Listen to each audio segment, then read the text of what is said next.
Ouais, ouais, franchement, la performance de Taylor Lapillus, là, nickel. Il s'impose 30-27 aux yeux des trois juges. C'est incontestablement une très belle performance. Il s'impose contre Cody Stamann, lutteur qui a cherché à le lutter, qui a d'abord cherché à le striker pour un peu, et puis il a cherché à le lutter. Et Taylor Lapillus prouve qu'il a bossé sur ses défauts qui avaient été exposés par Farid Basharat. Alors oui, clairement, Farid Basharat, meilleur striking que Cody Stamann, grappling en chaîne plus efficace, mais on a vraiment vu un Taylor Lapillus plus agressif, très bien préparé, avec un bon cardio. Ça nous a fait peut-être un peu peur dans le troisième round parce qu'il se fait amener au sol, mais il s'en sort en explosant et il continue à dominer derrière. Il a montré de très très belles choses à tous les niveaux. Défensivement, de très beaux pivots pour sortir sur le côté fermé de Cody Stamann. Excellente gestion de la distance. On le connaît comme étant un maître pour gérer la distance. Il a de nouveau prouvé. Son jab en garde ouverte, pépite, comme d'habitude. Les coups de genoux au corps qui étaient extrêmement stylé, que ce soit anticipatif au moment où Cody Stamann voulait casser la distance ou au clinch.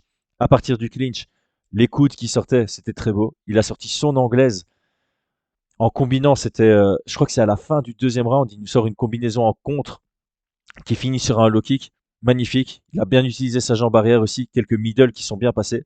La lutte défensive au point, il se fait amener au sol qu'une seule fois. Il se fait prendre un crucifix, ça fait un peu stresser, il s'en sort sans trop de difficultés. Donc il y a eu ce petit côté rebondissement où il a dû faire preuve de mental. Ça a carrément cassé le mental d'ailleurs de Staman au moment où il s'est relevé. Il n'y a pas grand-chose de négatif à dire. Ça fait plaisir. Ça fait très très plaisir pour Taylor Lapillus qui nous fait ouais, un combat maîtrisé. Un combat maîtrisé. Il en fallait pas plus. Il le sonne aussi à la toute fin du combat. On a un Staman qui a ajusté son jeu, qui a tenté des nouvelles choses, qui a vraiment voulu aller chercher cette victoire, qui a cherché à y aller à l'usure. Et on a simplement un Taylor qui était en contrôle total, tout simplement. Cette distance, elle était parfaite pour lui. Il a été plus agressif que d'habitude. On l'avait dit avec Brian. Taylor est très fort pour frustrer avec son jab, frustrer avec sa distance et absorber son adversaire, chercher à contrer. Et autant il est très bon pour ça, autant ça lui a posé problème. Le fait qu'il se mette lui-même dos à la cage, qu'il y a moyen de le coller à la cage, qu'il y a moyen de stall un peu le combat face à lui. Là, il a trouvé ce juste milieu entre absorber Staman, l'absorber dans des frappes, le faire venir vers son coup de genou au foie, le faire venir vers son direct, le faire venir vers son jab, et puis de temps en temps accélérer, mettre l'accélérateur, se mettre sur le pied avant, mettre Staman sur le reculoir, travailler sur des combinaisons. Il a bien utilisé ses feintes aussi. Et donc ça pour Staman c'était très compliqué parce que j'ai pas les stats devant moi, mais je pense que statistiquement il a envoyé quelques low kicks, mais surtout il a beaucoup travaillé sur le corps et la tête. Il a travaillé avec des feintes, il a travaillé avec des single attacks, il a travaillé avec des combinaisons en anglaise, il a travaillé avec des combinaisons avec des kicks, il a travaillé avec ses coups de coude, il a travaillé avec ses coups de genoux. Et donc à la place de Staman, il y avait beaucoup d'informations qui venaient. Est-ce que c'est une feinte? Est-ce que c'est une attaque avec une seule frappe? Est-ce que c'est une attaque avec plusieurs frappes? Est-ce qu'il va attaquer ma tête, mon corps? Est-ce qu'il va varier entre les deux? Est-ce qu'il va une fois casser ma base? Est-ce qu'il est en train d'essayer de m'attirer pour que je casse la distance pour faire une collision? Difficile de combattre contre quelqu'un comme ça. Il y a plusieurs fois où Staman a essayé de casser la distance. Taylor Lapillus n'était pas là. Les rares fois où il a réussi à casser la distance, à prendre un peu de temps de clinch, il perdait au clinch, il prenait un coude, il prenait un genou. Ah, belle amélioration aussi de Taylor Lapillus. On l'avait souligné avec Brian. Un de ses défauts contre Farid Basharat, c'est qu'une fois dans des phases de grappling, l'objectif de Taylor, c'était je veux pas me faire amener au sol. Et le problème, c'est qu'avec cet objectif, ben, ton adversaire, il a le temps de coller à la cage, prendre du temps de contrôle, mettre des petits coups de genoux, mettre des petites frappes et gagner ses minutes. Sur des combats compétitifs, ça peut faire une différence. Ici, moi, ce que j'ai vu, c'est un Taylor qui cherchait à sortir du cadre du grappling en gagnant l'échange au clinch avec des frappes, en sortant et en remisant derrière.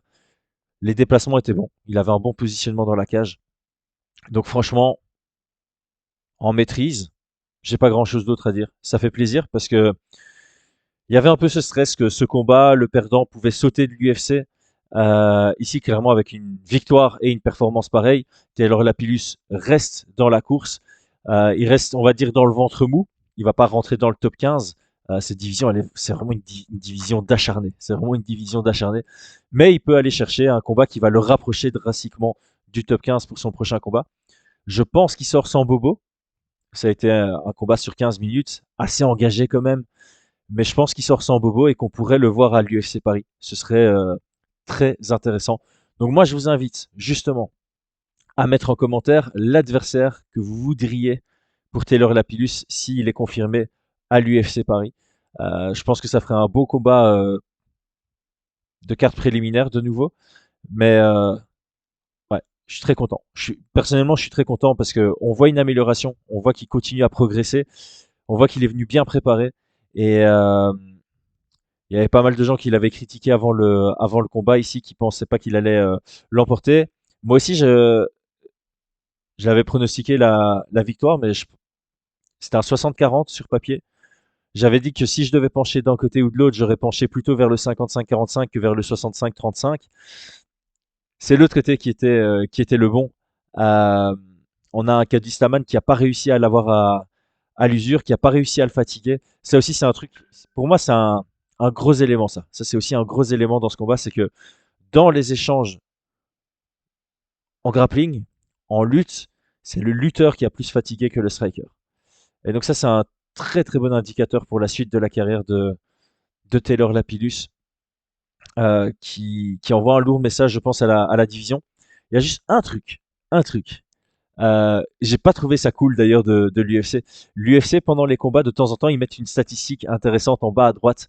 Euh, je sais pas, quand un Jiri Prochaska lance son 26e low kick dans un combat, c'est marqué vient de battre son précédent record. Il avait 25 low kicks dans un combat, il passe à 26. Euh, voilà, de temps en temps, ils mettent des statistiques comme ça. Vient de devenir le combattant à l'UFC qui a le plus de temps de combat. Euh, et là, pour Taylor Lapillus, ils ont mis la stat s'est fait amener au sol par ses 7 adversaires. Donc, c'était son 7e combat à l'UFC. Les 7 adversaires de Taylor Lapillus ont réussi à l'amener au sol. Donc, ça, évidemment, c'est une stat qu'on n'aime pas avoir en tant que combattant. Mais cette fois-ci, disons que l'amener au sol n'est pas grave. Mais ça, voilà, si on veut vraiment chercher la petite bête, ça montre qu'il y a encore une phase de progression peut-être là-dedans. Taylor Lapillus, c'est très difficile à amener au sol.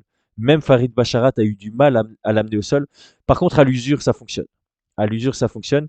Et ici, il faut peut-être essayer de comprendre pourquoi ça fonctionne dans un état de fatigue. Est-ce que c'est Taylor Lapillus qui dépense trop d'énergie dans sa façon de défendre les premières amenées au sol d'un combat, ce qui amène les lutteurs qui ont l'habitude d'être performants dans la fatigue à compléter leur amenée au sol plus tard dans le combat. Voilà, il y a peut-être quelque chose à travailler là-dessus. Il y a que lui qui a la réponse, c'est de l'introspection. Peut-être aussi que c'était mental. Il se disait, ok, j'ai les 2 premiers rounds. Au pire, je survis au sol dans le troisième. J'ai pas dépensé d'énergie dans cette défense-là. J'ai dépensé de l'énergie plus dans conserver, dans la conservation au sol. Et puis quand il a vu que Staman prenait le crucifix, il s'est vraiment senti en danger. Là, il a dû exploser, utiliser toute l'énergie restante pour pouvoir remonter. Mais il en avait encore. En pied-point, il en avait encore derrière parce qu'il a réussi à être super performant sur les 3 dernières minutes du combat. C'était pas loin, je pense, c'était pas loin d'un finish la fin du combat. Il le touche bien. Franchement, allez, on va mettre un 9 sur 10. Comme ça, on motive toujours à l'amélioration. À très bientôt. Abonnez-vous. C'était Chris Gunnacht sur Fight Minds.